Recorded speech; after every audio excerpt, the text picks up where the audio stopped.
What's going on, everybody? Z here. Welcome back. So we have a little video that I wanted to make here. Now, obviously we made videos of Subnautica, about Subnautica 2 before it was released with the whole Krafton stuff, with update stuff, all that fun stuff. And I figured, you know what? We're at the point, we have finished basically the story that we have available. Let's talk about it, and let's talk about what's going on in the environment of Subnautica 2 as well. So we've got a couple things. One is a roadmap, which sounds interesting. We're going to talk about that. We've got a update from Subnautica 2 about, like, you know, the feedback and stuff like that they're getting. And then obviously the main thing, we're going to talk about the Krafton lawsuit thing a little bit. We're going to talk about the gigantic juicy bonus that it is highly likely that the devs of Subnautica are about to get. So yeah, hopefully y'all are having a wonderful day. I'm having a fantastic day. If you guys enjoy, make sure you leave a like, subscribe if you haven't already, and let's get into it. So first thing I want to talk about, let's talk briefly about just the thank you letter from Subnautica to the community about the feedback that they've been getting. So on the 20th, they posted this letter, a letter to the community from the Subnautica 2 team. And basically this is going over some feedback that they got, you know, of what's to expect and what not to expect from, you know, like how willing they are to like do stuff based on feedback specifically. So first of all, thank you for sharing your feedback. They've been reading the reviews and they've been reading the comments carefully. We understand that some recent comments from our team made players feel ignored and dismissed. We're sorry for that. Early access should be a conversation with our players, not a one-way explanation from a development team. Your feedback matters, and we do not want any part of our communication to make the community feel otherwise. Now, before we get into this, I gotta say, Subnautica 2, they do a very good job of communicating. There is a lot more. They are willing to talk to the community and work with the community a lot more than a lot of devs do. The fact that they're like, hey, we can't listen to everybody. Like, obviously not, you know, like anybody realizes that, hey, they're making the game. They're going to make the game how they want to. They'll listen to feedback and stuff like that. And they can, you know, make some course corrections on the way. But the fact that they're like just saying like, hey, you know, that's the norm. We can't just completely change the game for how everybody feels.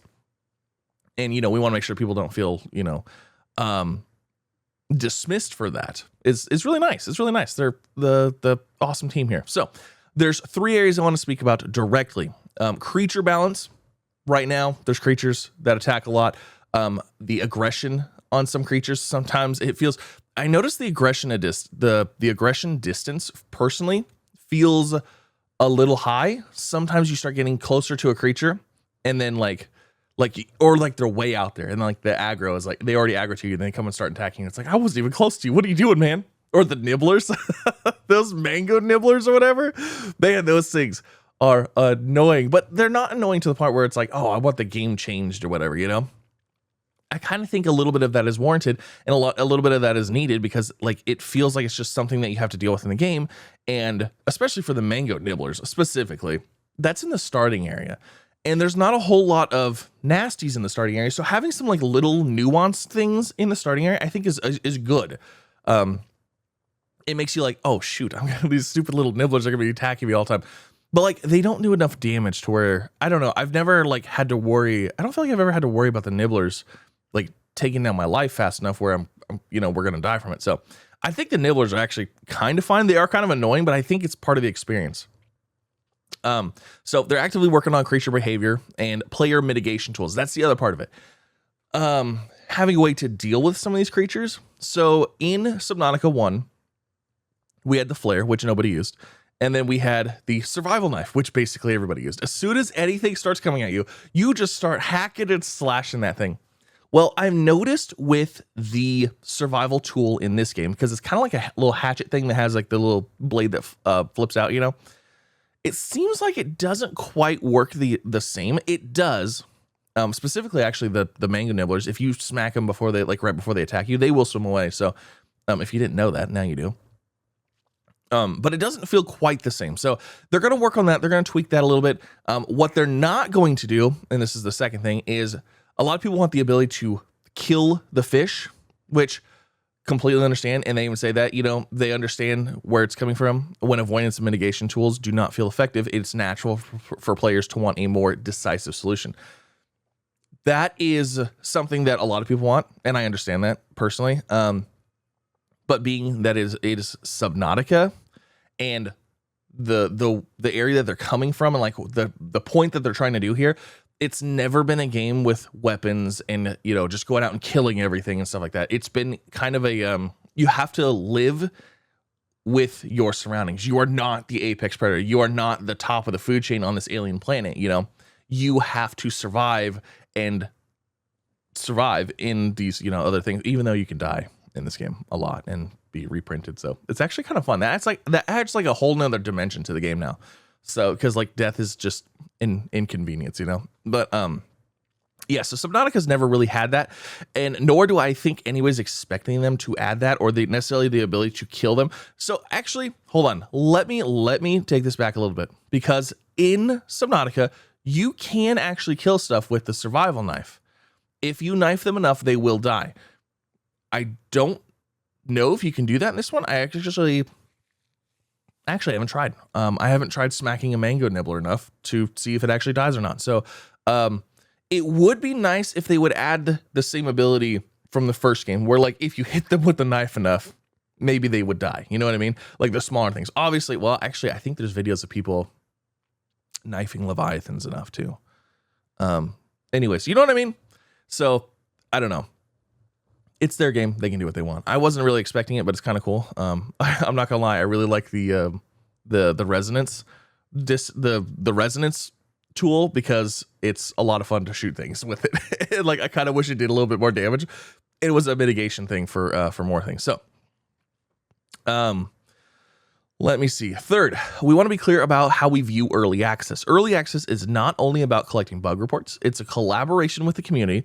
We will not always make every requested change, but we do have a responsibility to listen carefully, explain our decisions respectfully, and show through our actions that player feedback is shaping the game. So again, I think it's awesome that they're willing to have the conversation, that they are saying, hey, we'll listen to you, and we'll do, if it's a big enough thing and there's enough people like wanting this thing, maybe we'll shape the game a little bit around that. Obviously they can't listen to every willy-nilly request, but that is really nice. I do know that we were vocal in the UI placement of the game, and guess what? It is in the bottom. It's in the bottom corner. Did we have a direct impact on that? I don't know, but I know I made that. I made it clear when I said that. So hopefully, maybe we had a little bit of impact on that. But so, you know, certain things obviously they'll change. Certain things, like obviously they're not going to change. They can't change the entire course of the story just because people, you know, don't like it and stuff like that. So there is that. Now, another thing I want to talk about briefly is actually because of like the story so far and stuff like that, I want to talk about the story. I'm going to try to not be super spoilery with it, but I love the story. I think the story is fantastic. I think this game feels like Subnautica 1. I really enjoyed Below Zero too. I played the snot out of Below Zero. I had so much fun with it too. So this isn't coming from a place of like, oh, well, I hated Below Zero and all this. No, I loved Below Zero. I think Below Zero was fantastic. Honestly, I think Below Zero was a great game. And if you compared Subnautica 1 to Below Zero because of, you know, visuals and exploration and stuff like that, I think Below Zero probably was a little bit more fun for a lot of people. So, but I love Subnautica 1. Subnautica 1 had a certain feel to it, and I feel like this game is capturing Subnautica 1 with how the world feels, with the exploration. It does a really good job of mixing. I think Below Zero was a little hand-holdy. It took you basically exactly where you needed to go for every step of the way, whereas the first Subnautica, they didn't tell you anything. They gave you the PDA things and they're like, good luck, explore, have fun. So like I feel like this is a nice middle ground where it's like it gives you those PDAs, but it gives you the PDAs to the point where it's like, okay, you need to go to this area, but the stuff, you're gonna need the stuff in the area, but we're not gonna tell you exactly what stuff in the area. But we're also not gonna just leave you out to dry. I mean, okay, you're gonna need to explore this area and find a cave entrance and explore the cave entrance and go to, you know what I mean? So I think this game has done a really, really good job with how they're leading the players through the game. I think it's been fantastic. Also, the story itself is good. I really like it. Oh, I really like the story so far. It is a lot of fun. I'm excited. Now, one thing, and obviously we're in early access. They said they're going to be in early access for probably like 2 years. One thing I'm really curious about is where we're at in the story. Because obviously we're in early access and this is like the first early access. So I don't know how far in the story we are. We only have one depth module. We don't have a second depth module yet in normal mode. It is in creative mode, but in normal mode, we don't have a second depth module. So right now our crush depth is 450 meters. I guess that's a spoiler, but whatever. And we also don't have any super deep areas to explore yet. So I'm really curious to see when we're going to get those deeper areas to explore, because obviously 450 meters compared to like the first Subnautica and even below zero, it's not that deep, you know? It's not that deep. So we need a little bit more, we need a little bit more depth, but like I said, I think it's going to come with the story. So I don't know where we're at. I don't know if we're 25% of the way with the story. I don't know if we're 50% of the way with the story. I'm loving it so far, but I'm excited to see where we're at. So leave a comment. Let me know what you think, like where you think we're at in the overall or suspected timeline of the story. Because I would say, I want to say we're 25%. I want to say we're like, we have a quarter of the story in the game right now. I have the same one. But realistically, this is a $29.99 game, right? It's a $30 game. And I feel like there's about 10 hours of content in the game so far. And to expect 40 hours of gameplay from a $30 game, I don't think is necessarily a fair thing to expect. So I would be fine saying we're halfway through the game, and that was our halfway point, and that we have, you know, another 10 hours of gameplay because of, you know, it's a $29.99 game. Like, I want more. Obviously I want more, but like curbing my expectations, like with reality, I feel like this could be a good halfway point. I feel like it could be a good halfway point. I don't want it to be, though. I want it to be less because I want to play more. I was so excited for it. So, but yeah, so there's that. Now, let's talk about the roadmap, and then we're going to talk about the payout. Okay, so here is our roadmap. Now, obviously, roadmaps, they're going to do little updates first. They're going to do bigger updates as they go along. Obviously, they just had the game come out into early access. The next phase of updates is going to be quality of life stuff. Fixing bugs, making tweaks, making the game more enjoyable, more playable, more fun for more people. And then later, we're going to get the bigger expansions and stuff like that. So, obviously, May 14th, early access launch, early access 1.1, quality of life update, biomods, planned improvements. These are improvements to, these are not additions, improvements to biomod system, blight encounters, Rex gameplay, vehicle docking and fabrication, PDA databank, and voice logs priority system.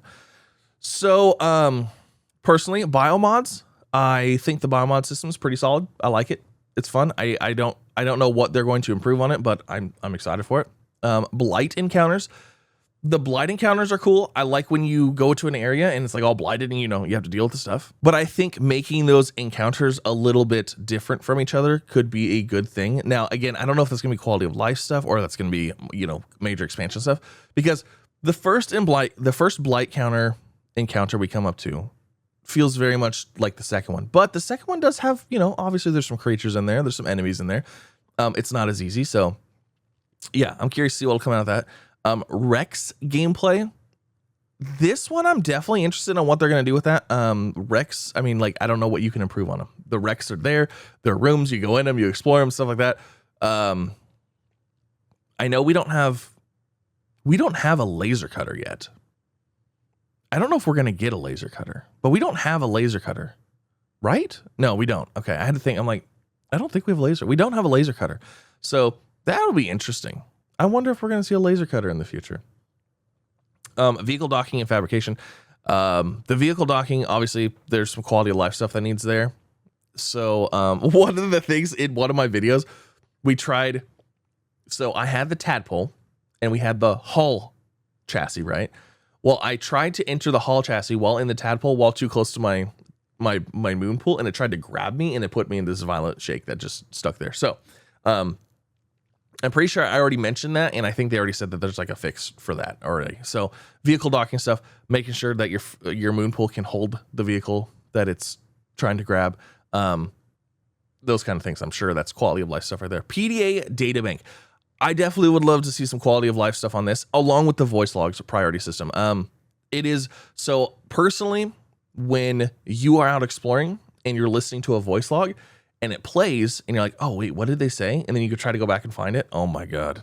It's like impossible to find. It's like, I have no idea which voice log I just listened to. So excited for that. Even if they just put like a playback history of like the ones that you got, and like you could just go through by like most recent to, you know, oldest. That would be huge. That would be super easy. I would love that. So yeah, there's that. And then planned additions, more passive biomod slots, storage cache, and sprint. So more passive biomod slots. Obviously we want more biomods, but they got to balance those biomods. I think the biomods are fine as they are. And I think if you stacked the ones available, I don't think it would be too game breaking. That's the only thing I worry about is with the passive biomods is if you start combining certain ones together and you become OP, you know what I mean? You become too powerful. Because I'm gonna tell you right now, the camouflage is really good. The camouflage one's really good. The water one's really good. So I'm curious to see how that's gonna work. I think something that they could do with it, and you know, this also could already be, you know, they could already be working on this, is maybe those passive biomods take up additional slots. So for example, the camouflage, right? The camouflage one is a pretty good biomod. So instead of every biomod just taking up one slot, maybe the camouflage one takes up 2 or 3 slots, you know, while other ones that are a little bit less impactful take up 1 slot. You know, we've seen this like through all kinds of games and stuff like that before. So I think that might be a good way for them to kind of balance those, you know? So then you can only mix and match certain things. You can't just have like top tier everything. But anyways, I'm excited for it. I love the biomod system. I love the genetic system. It's a lot of fun. Storage cache. Oh, I'm hoping that's larger storage because we already need large storage. Large storage is a thing that we definitely need. So hopefully that's that. And then sprint. Where are we sprinting? Like, so we have dash. We have the water dash ability. And oh my God, yeah, sprint in the bases. Like I always try to do. Oh, I'm an idiot, of course. I was like, where are we sprinting? Yeah, in your base, when I always accidentally pop the discharge thing, because it's like, oh, I'm trying to sprint, you know? Yeah, that makes sense. That'll be very nice. It'll be interesting though, because we'll have to have, I mean, I guess you don't need your active biomods maybe outside of the water, but you might, depending on where the game takes us. Like if we have an island later, you might want those biomods to be easily accessible while on the island, you know? I don't know. Interesting. That'll be cool. Co-op centric update, early access 1.2. We got HUD signals. That'll be nice. Base builder tool. Probably so you can work together on base building stuff, and then pinned recipe systems. So, cool. I like those. Maybe the pinned recipe system so it'll show across multiple people. I don't know. Planned additions, voice chat, emotes, player trading, player revive, and additional customizations. All of these are self-explanatory. Player revive could be fun. Me and Missy just started our co-op series, so we haven't had to revive anybody yet. I'm excited for that, I think. And then major expansion updates. Obviously, expand the world, new biomes, new creatures, new resources, new tools, new vehicle, and next chapter of the story. So, new vehicle. Oh my gosh. The amount of people that have been asking me and talking to me and trying to tell me about stuff about the new sub, the big one, the Cyclops replacement, if you will. I hope we see that. I hope we see that soon. Or even if, well, this is what I would like. I would love it if they would just tease it. If Subnautica 2, even if it wasn't coming out soon, even if they would just put out a rough drawing of it, of like what it's going to look like, that'd be amazing. People would go crazy on it because right now we have all of these concept subs floating around out there. You know what I mean? And if they would just be like, hey, this is kind of a look, it's just a dark silhouette of it. You know what I mean? Like anything, just literally a breadcrumb that it might not even show anything and could completely change because obviously everything's up to change. If there was just some kind of breadcrumb that said, hey, this is kind of maybe what it might possibly look like, you know, there's a chance of it. So that'd be cool. And then obviously next chapter of story, that's going to be very exciting stuff. So, all right, there's that early access roadmap. Fantastic. Let's talk about the big boy. Let's talk about the payout, shall we? All right. So this is an article from PC Gamer. I read through, there's a few articles already out there floating around. This one I read through it. It seemed like it was pretty short to the point, and that's what I wanted to do. So if you guys remember the whole debacle, right? I'm not going to get into the entire thing, but basically Krafton fired the original developers And they said they did it originally because the game wasn't ready to release. It wasn't ready for early access. They retracted those claims. They no longer went with that. They went to court. Basically, the court said, no, you have to put them back. You have to extend the bonus, all that stuff, right? So basically, the whole thing was, it seems like they fired him to get out of paying this bonus, right? This $250 million bonus. $250 million is a lot. That's a lot of money. So basically, they tried to get out of that. They got caught. They couldn't get out of it. So here we are. Now, I'm going to read through this article. Like I said, this is PC Gamer. One of the biggest questions surrounding Subnautica 2 isn't about the game at all, but rather the typical dull, staid business side of its development. When is Krafton going to eat that whopper of a bonus it promised Unknown Worlds principals Ted Gill, Max McGuire, and Charlie Cleveland when it acquired the studio in 2021? And the answer, according to Korea Economic Daily Report via IGN, is soon. So there's probably an IGN report as well. Citing industry sources, the report says Krafton agreed to pay the trio $3.12 for every $1, presumably in revenue generated, although that point isn't made precisely clear, whenever Unknown Worlds revenue exceeds $69.8 million in a single month, to a maximum of $250 million. So I read this the first time. I was like, why would they agree to pay $3.12 for every dollar? You know, it's only after about $70 million in revenue for the month. That's a lot of money. To a maximum of $250 million. The problem for Krafton is that Subnautica 2 came out of the gate like a rabbit, selling 4 million copies in less than a week. Congratulations, Subnautica 2. I am so happy for you guys. You have no idea. Do some simple math. 4 million copies at $30 each minus Valve's 30%. We're just going to slice that off the top, keep it whole. You end up with 84 million in less than a week. 84 million in less than a week. That figure is way over the reported chicken dinner threshold. Chicken dinner threshold. It is no doubt still going up. Subnautica 2 was, until it launched, the most wishlisted game on Steam, and the bulk of those listings remain unconverted. And unlike some early access releases, Subnautica 2 is really good, even in its technical pre-release state, boasting a very positive rating across more than 94,000 users on Steam. Subnautica 2 is fantastic. It is such a high-polished early access game. Like, it is way beyond what I was expecting, which I also think kind of makes it look like this game was ready for early access earlier. You know what I'm saying? Like, there's already so much content in this game. Never, ever would I have expected this amount of content in an early access release of Subnautica 2. There's a lot. The strength of Subnautica 2 launch, the fastest selling game of 2026 so far. God, it feels so good. Good job, Subnautica. Fastest selling game of 2026 so far. I hope that holds out, and I hope Subnautica 2 is the fastest selling game of 2026. Period. Dot. End of story. That's what I hope. I hope that. According to analytics, outpacing Slay the Spire 2, Resident Evil Requiem, and Crimson Desert made the big payout seem more or less inevitable. But the KED report nails it down in a way I haven't seen before. So this is where things are really kind of crazy. This is going to put in perspective how much Krafton is about to pay Subnautica. If accurate, it also shines a very bright light on a very pointed question. What was Krafton thinking?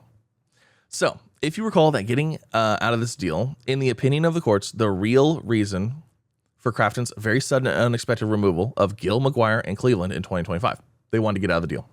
Krafton initially claimed the studio's leaders were trying to rush the game out before it was ready in order to cash in, and then shifted gears to claim they abandoned their jobs and absconded with confidential company data. But it came up during a trial that Krafton was well aware of what Unknown Worlds bosses were up to prior to their termination and approved of it. Worse, it was revealed that the Krafton CEO had consulted with AI on how to get out of the contract because, in the words of a Delaware judge, Lori Will, he was afraid he had agreed to a pushover contract in the Unknown Worlds acquisition and was about to get rinsed. Basically, yes. It's... It makes you smile. Which, he absolutely is. Krafton reported operating profit of 1.1 trillion Korean won in its 2025 fiscal year, which converts to 736 million. This is their fiscal year operating profit in 2025. They made equivalent of 736 million, meaning that the bonus on the Krafton deal alone, if paid out in full, is going to suck up more than a third of the company's annual profits by itself. 1/3 of Krafton's profits for the entire year is going to go to a bonus to Subnautica. Oh my God. Hilarious. I'm sorry. It is just too funny. They've reached out to Krafton for comment, and they have no reply.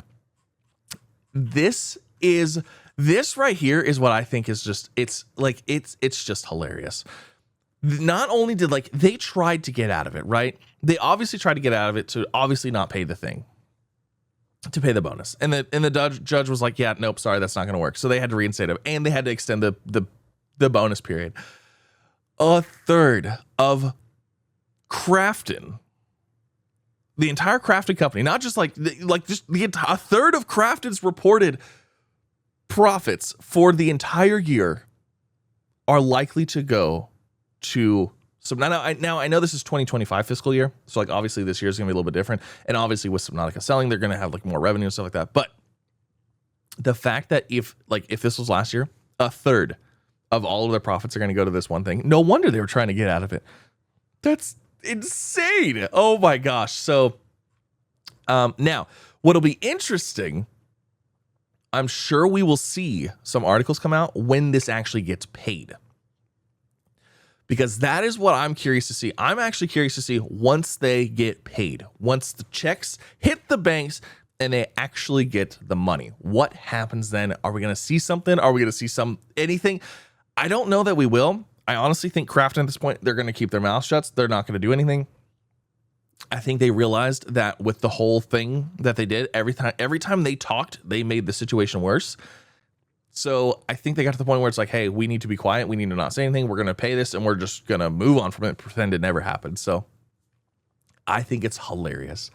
I think this thing right here, if you're on the fence about getting Subnautica 2, let me just say this. If you're on the fence about getting Subnautica 2, it is a $29.99 game. You can get it and you can play it on Xbox. You can play it on the early thing on Xbox. You can play it on Steam. I don't think it's not on PlayStation or Switch yet. I don't think so. 90% sure it's not.